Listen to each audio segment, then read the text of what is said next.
सदियों साल पुरानी कहानी है। किसी मुल्क में शहर से दूर एक पुरानी बस्ती में 3 गहरे दोस्त अहमद, शाहिद और कासिम रहते थे।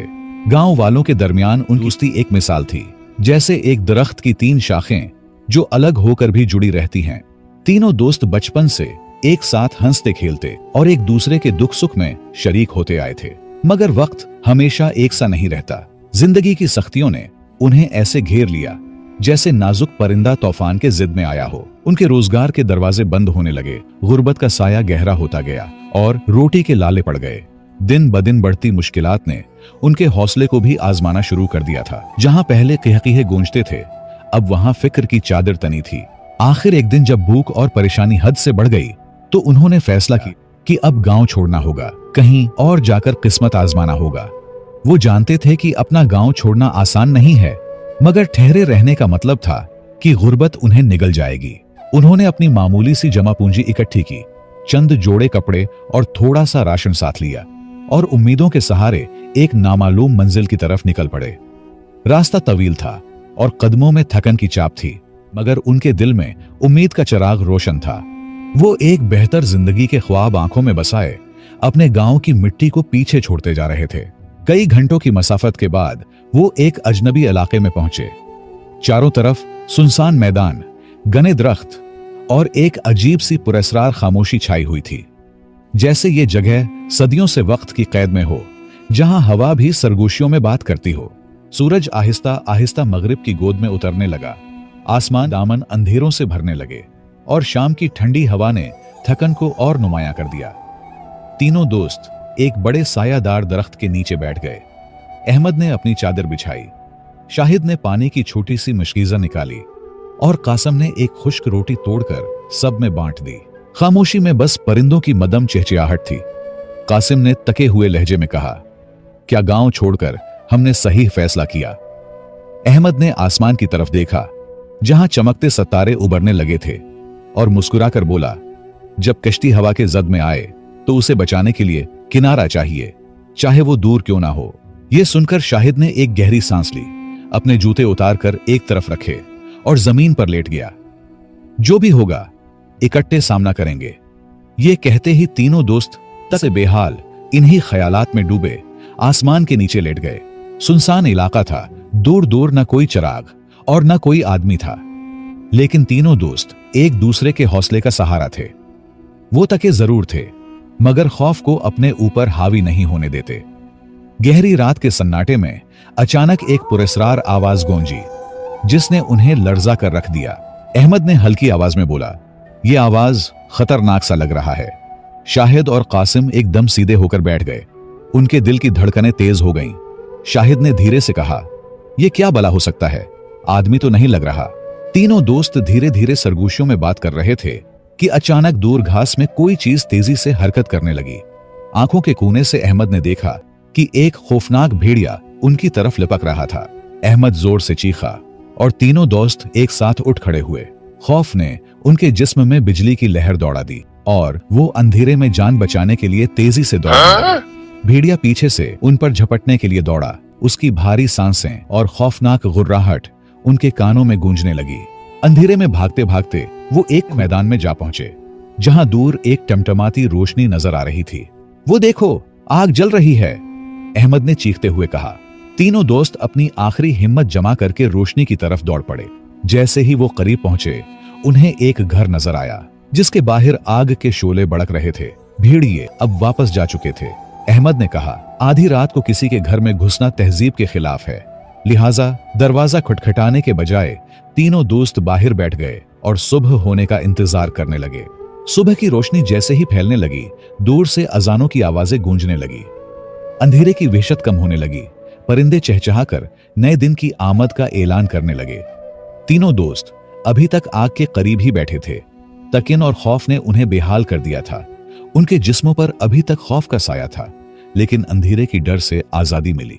इसमें घर का दरवाजा चरचराते हुए खुला।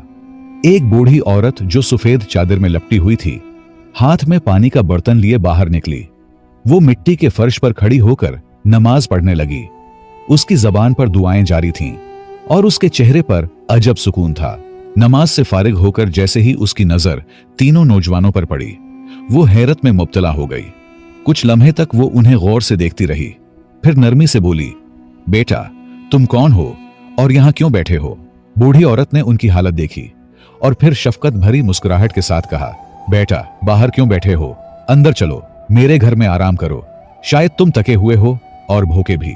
बूढ़ी औरत ने तीनों दोस्तों की खूब मेहमान नवाजी की और जब उन्हें मालूम हुआ कि वो मजदूरी के लिए आए हैं तो शफकत से बोली, बेटा मेरी 5 गायें जंगल में खो गई हैं, अगर तुम उन्हें ढूंढ कर वापस ले आओ तो मैं तुम्हें अच्छा इनाम दूंगी। अहमद ने हिम्मत से कहा, मां जी हम पूरी कोशिश करेंगे कि तुम्हारी गायें ढूंढ कर लाएं। बूढ़ी औरत ने खुश होकर उनके सरों पर हाथ रखा और दुआएं देने लगी। तीनों दोस्तों ने नाश्ता किया और जंगल की तरफ रवाना हो गए। जंगल में खतरनाक जानवर भी थे, मगर तीनों दोस्तों के पास कोई और रास्ता नहीं था। वो पैसों के लिए कुछ भी करने को तैयार थे। दिन भर भटकते, दरख्तों और झाड़ियों में जांघते, आखिरकार शाम होते ही वो बूढ़ी औरत की खोई हुई 5 गायें तलाश करने में कामयाब हो गए। गायें वापस लाते ही बूढ़ी औरत की खुशी का कोई ठिकाना न रहा। उसकी आंखों में तशक्कुर के आंसू आ गए। वो मोहब्बत भरे लहजे में बोली, बेटा अभी शाम हो चुकी है, जंगल के जानवर किसी वक्त भी हमला कर सकते हैं, बेहतर होगा कि रात यहीं गुजारो और सुबह होते ही अपना इनाम लेकर जहां जाना चाहते हो चले जाना। तीनों दोस्तों ने एक दूसरे की तरफ देखा। थकन और भूख से नढाल थे, लिहाजा उन्होंने रुकने का फैसला कर लिया। सुबह होते ही तीनों दोस्तों ने सामान समेटकर जाने का फैसला किया, लेकिन अहमद के दिल में एक सवाल मचल रहा था। वो बूढ़ी औरत की तरफ देखकर बोला, मां जी आपका कोई रिश्तेदार नहीं, इस सुनसान जंगल में आप कैसे जिंदगी गुजारती हैं? बूढ़ी औरत मुस्कुराकर बोली, बेटा मेरे 2 बेटे और 1 बेटी है जो शहर में ब्याह चुकी है। मेरे बेटे बहन की खबर लेने शहर गए हैं, बस उनकी वापसी का इंतजार है। फिर बूढ़ी औरत अंदर गई और एक थैली लेकर आई, जिसे अहमद के हाथ में थमाते हुए बोली, बेटा ये तुम तीनों के लिए इनाम है, इसमें तुम्हारी सोच से ज्यादा दौलत है। हर गाय के बदले सोने की इशरफियां हैं, उसे अपने दरमियान तकसीम कर लेना। अहमद ने थैली खोली तो हैरान रह गया, मगर फौरन अदब से बोला, मां जी हमें पैसों की जरूरत तो है, लेकिन हम आपकी जरूरत से फायदा नहीं उठा सकते, ये आप रख लें, वैसे भी हम मजदूरी करने आए हैं, कहीं और जाकर कमा लेंगे। मगर बूढ़ी औरत ने उनकी सच्चाई और मेहनत देखकर जिद की और अशरफियां उन्हें दे दी। तीनों दोस्त दुआएं लेकर वहां से रवाना हो गए, लेकिन अब मजदूरी के लिए नहीं, बल्कि अपने गांव वापस जाने का फैसला किया, क्योंकि जितने पैसे उन्होंने साल में कमाने थे वो उन्हें इनाम में मिल गए। तीनों दोस्त खुशी खुशी घर की तरफ रवाना हुए। हर एक के चेहरे पर मुस्कुराहट थी, लेकिन अब मामला बदल चुका था। अशरफियों की चमक ने उनके दिलों में एक नया एहसास जगा दिया था। पहले जहां खाली हाथ होने के बावजूद वो एक दूसरे के लिए कुर्बान होने को तैयार रहते, अब वहां उनके दिलों में लालच की चिंगारी भड़कने लगी। गांव जाते हुए रास्ते में शदीद भूख ने तीनों दोस्तों को बेचैन कर दिया। तीनों ने मशवरा किया और कासिम को खाने का सामान लेने के लिए करीबी बाजार भेज दिया गया। अहमद और शाहिद दरख्त के नीचे बैठकर उसका इंतजार करने लगे, मगर उनके दिलों में भी लालच सर उठा रहा था। सारी उम्र की दोस्ती और मोहब्बत को भूलते हुए दोनों ने एक दूसरे की तरफ देखा और आहिस्ता से सरगोशी की, अगर कासिम वापस ना आए तो सारी दौलत हमारी हो सकती है। चंद लम्हों की खामोशी के बाद दोनों ने फैसला कर लिया कि जैसे ही कासिम वापस आए वो उसे खत्म कर देंगे, ताकि अशरफियों पर उनका कब्जा हो जाए। उधर कासिम बाजार की तरफ बढ़ रहा था, मगर उसके जहन में भी शैतान अपनी चाल चला रहा था। उसने सोचा, अगर मैं खाने में जहर मिला दूं तो दोनों दोस्त मर जाएंगे और सारी दौलत सिर्फ मेरी हो जाएगी। ये ख्याल आते ही उसके लबों पर एक शैतानी मुस्कुराहट फैल गई और उसने जहर खरीद लिया और अपने मंसूबे को अमली जामा पहनाने के लिए खाने में मिलाने का फैसला कर लिया। कासिम बाजार से जहर खरीद चुका था और खाने में मिलाने का मंसूबा बना रहा था, जबकि दूसरी तरफ अहमद और शाहिद भी साजिशें कर रहे थे। दोनों की आंखों में हिरस का अंधेरा था और उन्होंने फैसला कर लिया था कि जैसे ही कासिम खाने के साथ वापस आए वो उसे कत्ल कर देंगे और दौलत आपस में बांट लेंगे। मगर लालच के साथ साथ उनके दिलों में दोस्ती की मोहब्बत भी भड़क रही थी। अहमद और शाहिद अपनी साजिश को आखिरी शक्ल दे चुके थे और बेसब्री से कासिम का इंतजार कर रहे थे। उनके दिलों में बेरहमी और लालच की आग भड़क रही थी। दूसरी तरफ कासिम ने बाजार पहुंचकर जहर खरीद लिया और खाने में मिलाने का इरादा कर चुका था। लेकिन अचानक उसके दिल में पछतावे का एहसास जागा। उसने खुद से कहा, यह दौलत हमारे लिए आजमाइश है। अगर मैंने अपने दोस्तों के साथ गद्दारी की तो मैं भी किसी न किसी सजा से नहीं बच सकूंगा। यही सोचकर उसने जहर फेंक दिया और साफ नीयत के साथ खाने का सामान लेकर वापस रवाना हो गया। इधर अहमद और शाहिद को भी अपनी गलती का एहसास होने लगा। वो सोचने लगे कि दोस्ती जैसी नियामत को दौलत की खातिर कुर्बान करना कितनी बड़ी नादानी होगी। वो खुद को बेहद बुरा महसूस कर रहे थे और उनके दिलों में पछतावा था। आखिरकार उन्होंने फैसला किया कि वो कासिम को नुकसान नहीं पहुंचाएंगे और अपनी साजिश को खत्म कर देंगे। कुछ साथ बाद कासिम खाना लेकर आया और तीनों दोस्तों ने खुशी खुशी खाना खाया। किसी ने भी एक दूसरे के ख्यालात का इजहार नहीं किया, क्योंकि वो सब चाहते थे कि दोस्ती में किसी किस्म की टेस ना आए। अहमद और शाहिद सोच रहे थे कि शायद कासिम बुरा मान जाए, जबकि कासिम के दिल में भी यही खौफ था कि कहीं अहमद और शाहिद उससे नाराज ना हो जाएं। सबके दिलों में खामोश मोहब्बत और एतमाद था, मगर कोई भी उसकी बात जबान पर नहीं लाना चाहता था। खाना खाने के बाद तीनों दोस्त गांव की तरफ रवाना हो गए। यह सफर एक नई जिंदगी के आगाज की तरह था, जहां वो दोबारा अपने ताल्लुकात को बेहतर बनाने की कोशिश कर रहे थे।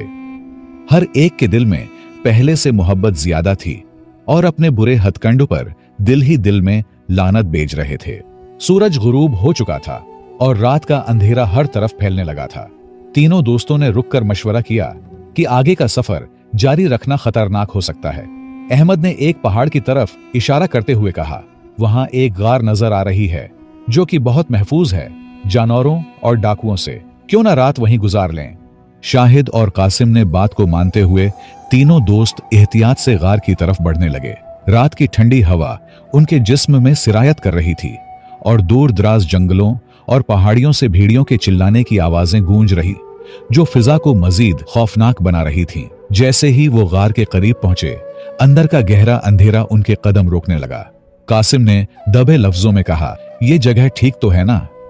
अहमद ने हल्की सी हंसी के साथ जवाब दिया, अब रुकने का वक्त नहीं, अंदर चलते हैं। तीनों दोस्तों ने गार का अच्छी तरह जायजा लिया और तसल्ली करने के बाद अंदर दाखिल हो गए। सबने एक दूसरे की तरफ देखा और जमीन पर लेट गए, इस उम्मीद के साथ कि रात सुकून से गुजर जाएगी और सुबह होते ही गांव की तरफ रवाना हो जाएंगे। थकन की वजह से तीनों दोस्त फौरन गहरी नींद सो गए, मगर आधी रात को मौसम ने अचानक करवट ली। तेज हवाएं चलने लगें और यकायक मूसलाधार बारिश शुरू हो गई। तूफानी जकड़ों ने गार के इर्द गिर्द शोर मचा दिया। तीनों दोस्त एक बार फिर खौफ में मुब्तला हो गए और दुआ करने लगे कि रात खैरियत से गुजर जाए ताकि वो सुबह सलामत अपने घर पहुंच सकें। तूफान की शिद्दत बढ़ती गई। तेज हवाओं से दरख्त जड़ों से उकड़ने लगे और गिरज चमक के साथ बारिश गजब ढाने लगी। अचानक पहाड़ की चोटी से एक बड़ा पत्थर लड़कता हुआ नीचे आया और गार के मुंह पर आ गिरा। मिट्टी और छोटे पत्थर इधर उधर बिखर गए और गार का रास्ता मुकम्मल तौर पर बंद हो गया। आधी रात का सन्नाटा तूफानी बारिश के बावजूद बरकरार था, मगर तीनों दोस्तों को अभी तक ये मुकम्मल तौर पर वाज़ेह नहीं हुआ था कि गार का रास्ता बंद हो चुका है। वो बस सर्दी और तकन से नडाल थे, इसलिए मजीद कुछ सोचे बगैर दोबारा सोने की कोशिश करने लगे। सुबह के वक्त अहमद सबसे पहले जागा।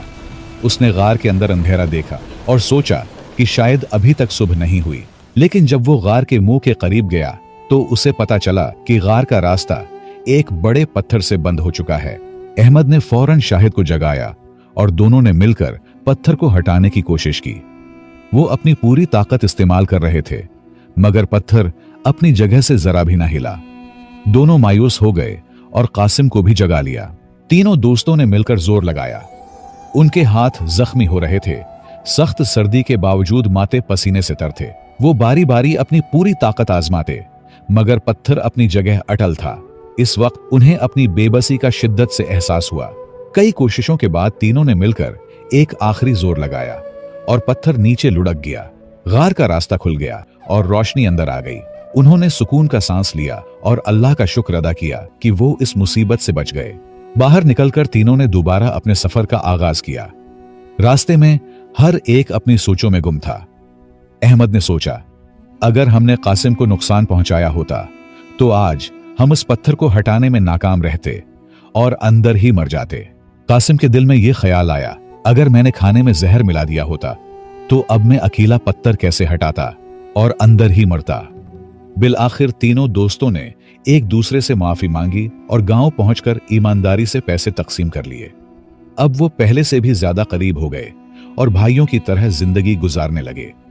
इस आजमाइश ने उनके दिल व दिमाग पर गहरा असर छोड़ा और उन्हें एहसास हुआ कि लालच सिर्फ दूसरों के लिए नहीं बल्कि खुद इंसान के लिए भी तबाही का सबब बन सकती है। प्यारे दोस्तों, इस कहानी में हमें 3 अहम तालीमात मिलती हैं। पहला सबक यह है कि हलाल रिज्क की तलब इंसान के लिए बेहतरीन दरवाजे खोलती है। दूसरा, लालच इंसान की दुनिया की तबाही का सबब बनती है और आखिरत में भी उसके बारे में जवाबदेह होगा। तीसरा, अगर लालच या कोई और गुनाह तर्क कर दिया जाए तो उसका बदला दुनिया और आखिरत दोनों में मिलता है। लिहाजा माल व दौलत आरिजी चीजें हैं, लेकिन रिश्ता इंतहाई कीमती है। अपने रिश्तेदारियों का एहतराम करो, चाहे वो दोस्ती हो या खूनी रिश्ता। इससे दुनिया और आखिरत में फायदा और अजीम सवाब मिलता है।